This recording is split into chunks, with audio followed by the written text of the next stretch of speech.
I'm Rick, and welcome to another episode of 90 to Zambo Talks, Bedtime Stories. This episode is Think of All the Money. So, continuing on, it's the spring of '71. Willie is still at ASU, completing his studies.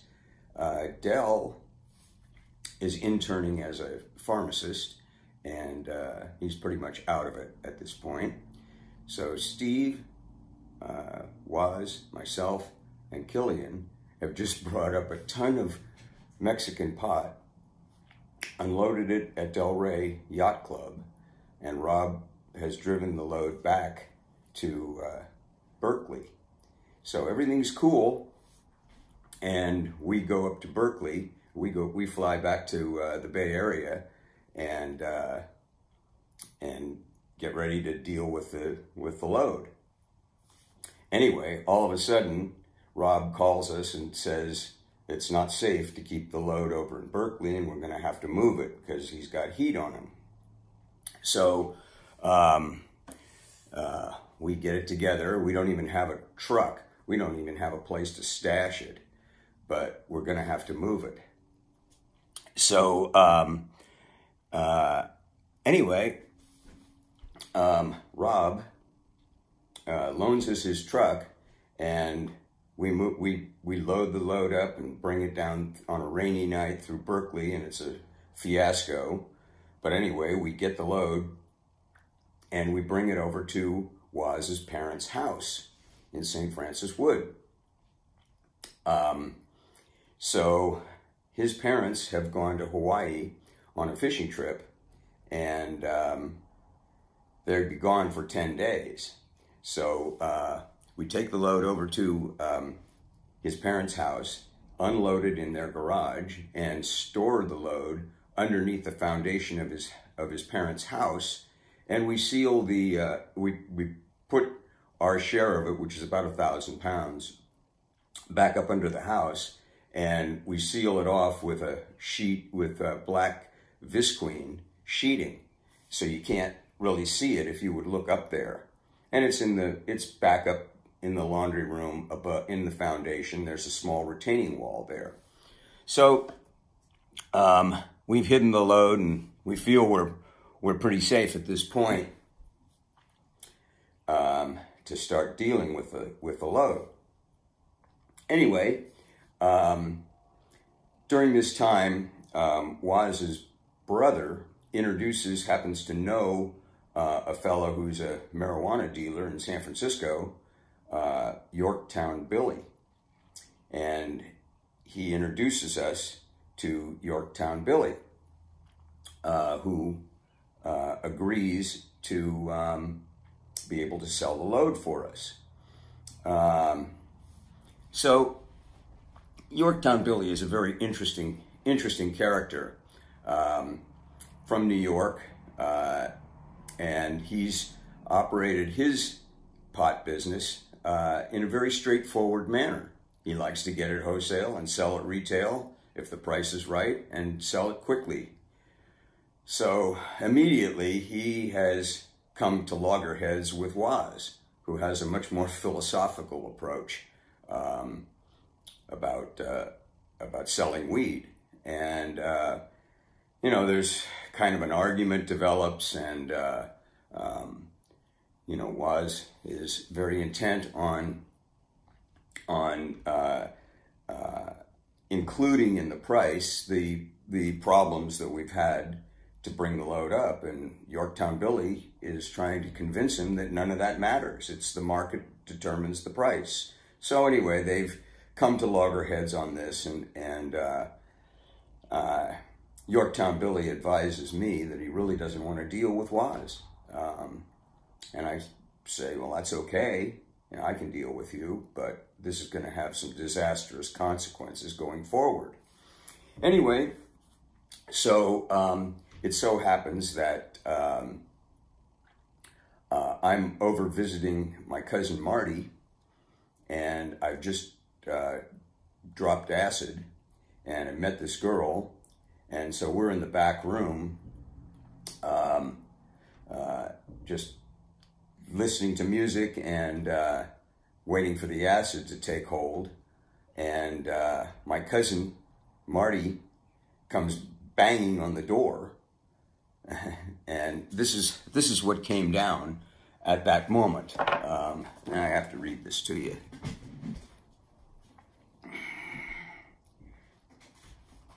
Rick, you'd better get over here right away. My parents came home early.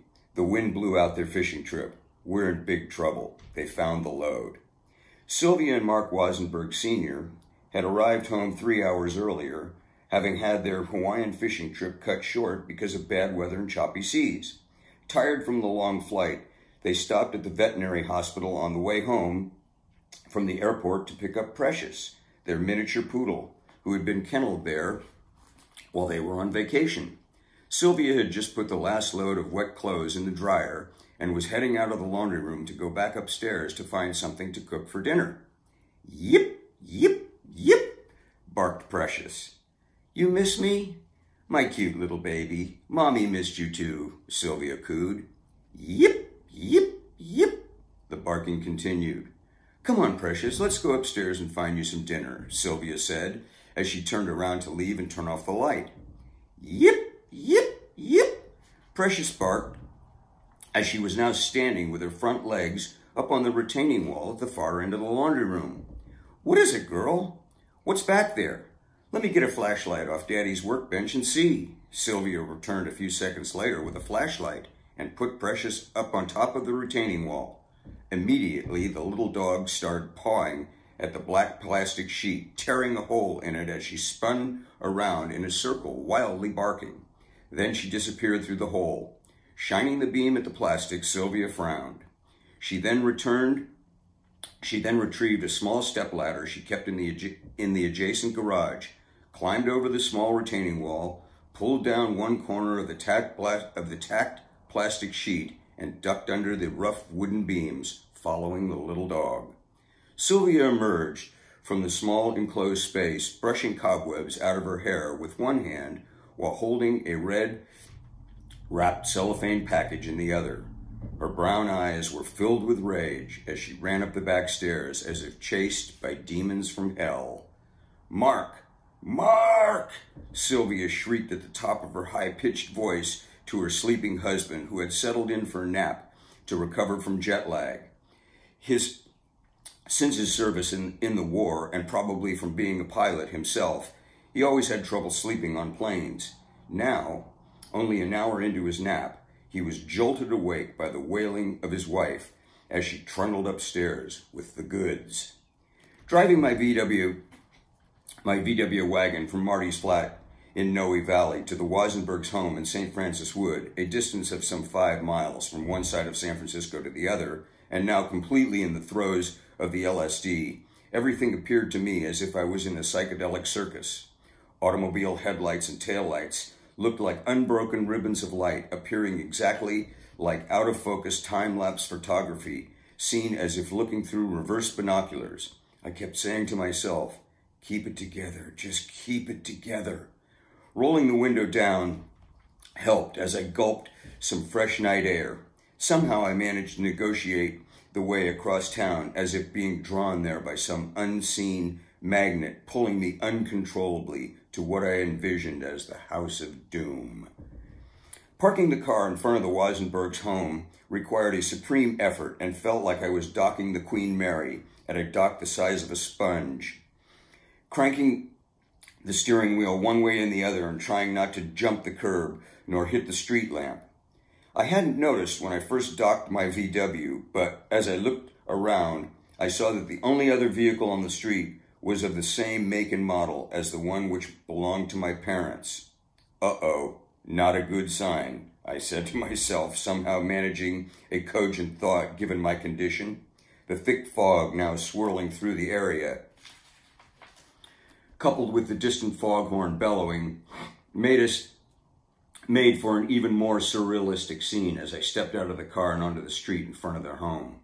It was like a foreboding scene out of a Dracula movie. The ground seemed to be moving in waves as I sensed I was no longer walking but floating and being pulled towards the vampire's castle. Right then, I knew the full force of the acid had hit me, and I was peeking. My father answered the door. In my acid-warped reality, I saw the top of his toupee-covered head completely gone, absolutely flattened. In its place, there appeared to be a boiling cauldron of bubbling red-hot lava from which thick black smoke and fiery red and yellow sparks spewed into the hallway behind me where he was standing. He was trying to say something, but the erupting-like sound created from the volcanic activity emanating from his head drowned out the words. He turned on his heel in a military-like about-face maneuver and marched theatrically into the adjacent living room, as if still in the army. I followed. As I stood at the entrance of the living room, I saw what was completely a chaotic and totally demented scene, something appearing to be straight out of Dante's Inferno. Everyone seated in the room, Sylvia, both Mark Wazenbergs, Jr. and Sr., my mother, now joined by my father, seemed to be shouting at each other simultaneously. I was stunned. Is this real, I thought? All of their faces were melting like wax, dripping down the front of their clothes. Nobody's face had any features, just streams of molten flesh in different stages of disintegration. Wow, I thought as I heard myself saying out loud. My own voice sounded alien, hollow, tinny, and distant, as if coming from a ventriloquist in the other room. Get in here and sit down. The two of you are in deep shit, Dick said, pointing at both Waz and me, with both hands gyrating and shaking, as if trying to maintain his balance so as not to fall into the carpet, which seemed like a bubbling pool of yellow shag liquid. Huh? What? I said, completely shaken. There on the coffee table lay the 3 red-wrapped kilos, 2 untouched and 1 ripped open, revealing the marijuana neatly packed inside. Next to it was my blue unzipped Pan Am flight bag with the 4 gorgeous ounces of Panama Red setting beside it. They were lying there side by side, each in a clear plastic 1-quart Ziploc bag.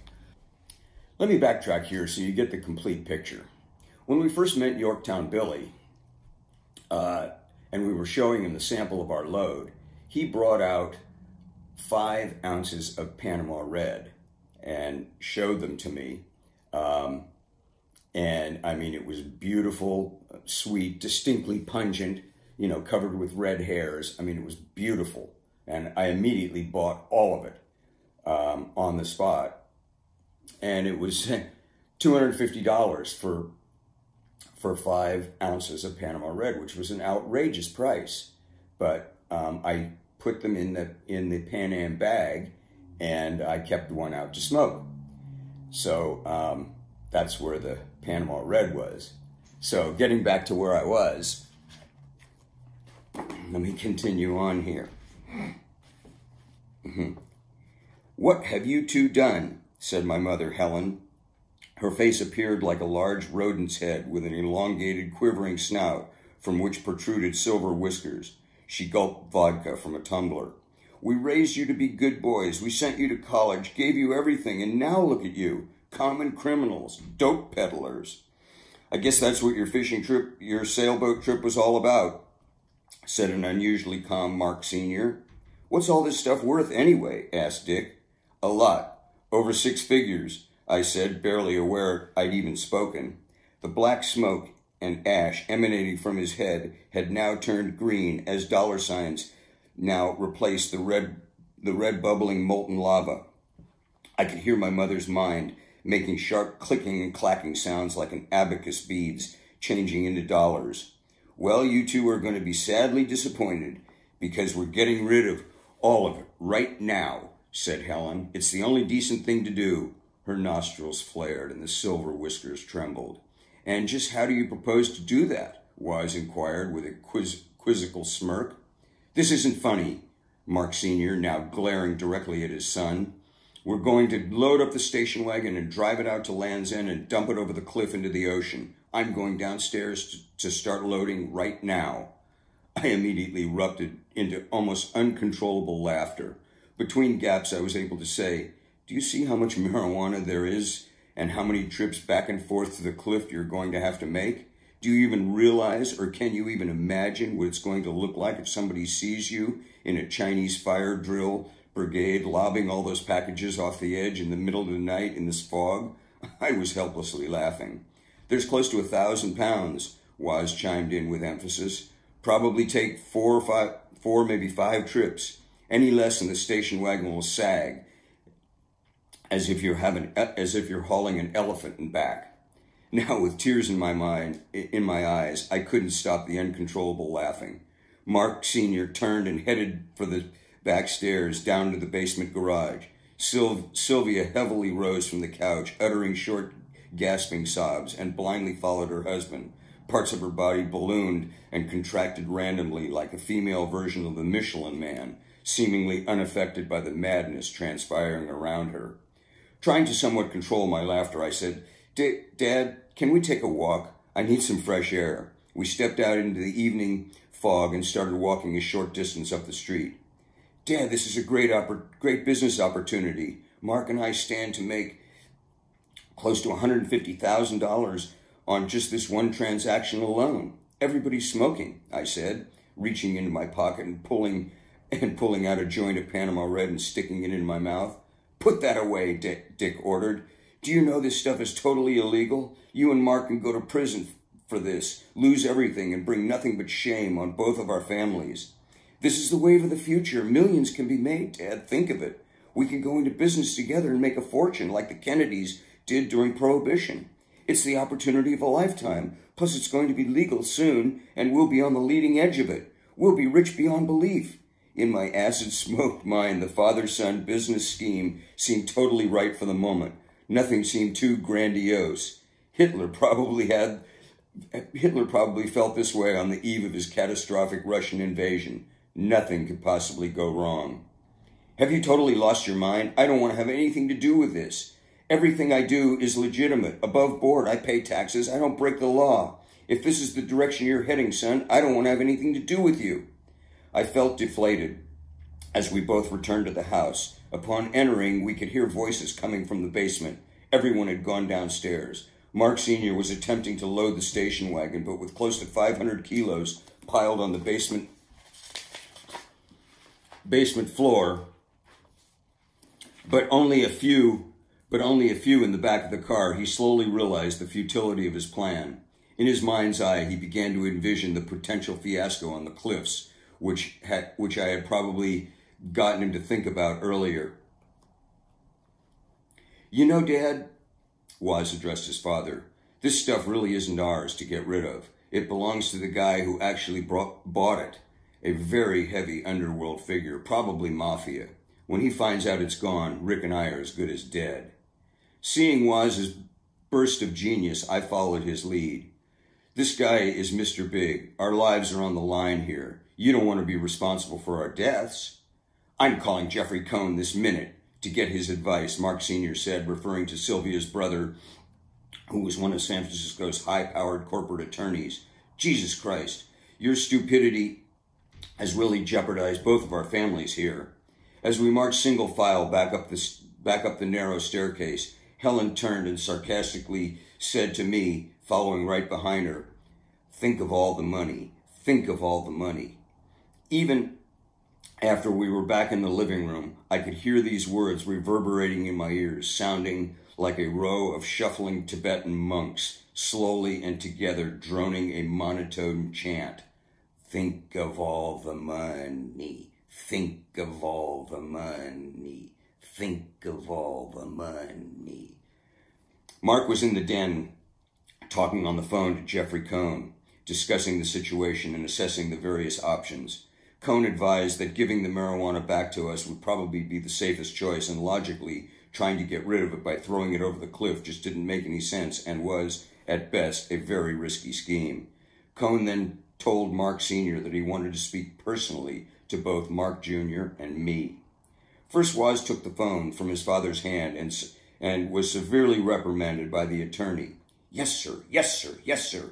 I understand, sir. It won't happen again. I give you my word. Uncle Jeff, I promise. Standing next to him, I could only hear Woz's side of the conversation. He handed the phone to me, saying he wants to speak with you.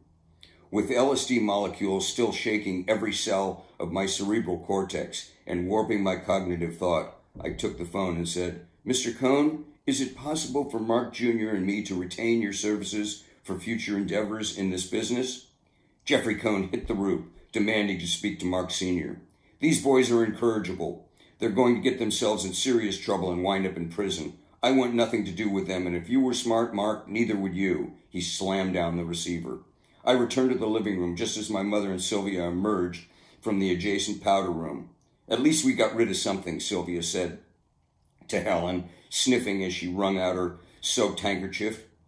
"What's going on?" I asked guardedly. My mother turned to me and said smugly, "We've flushed those 4 small bags of marijuana down the toilet." My jaw dropped as I realized my precious Panama Red was gone. Nearly bursting into tears, I cried, "How could you? This was the best marijuana in the world and I can't get any more. How am I ever going to mellow out? I can't believe what you did." "One more word out of you and I'm going to personally call the cops and you'll learn a lesson you'll never forget," Dick snarled. "Now shut up and get the rest of that dope out of the house by tomorrow before I simply kick the shit out of you."